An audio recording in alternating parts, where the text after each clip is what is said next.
how to find saved posts on Facebook Lite. Hello guys, in today's video I'm gonna show you how to find saved posts on Facebook Lite. First thing, go to Facebook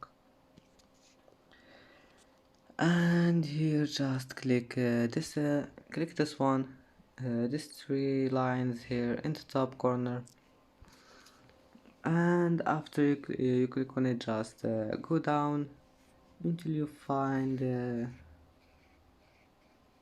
this one, save it, click on it, and as you see here you can find your saved items on Facebook Lite.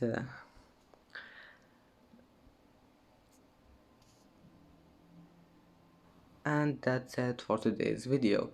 If you like this video, please don't forget like and don't forget subscribe, and thank you for watching this video until the end. See you in the next video.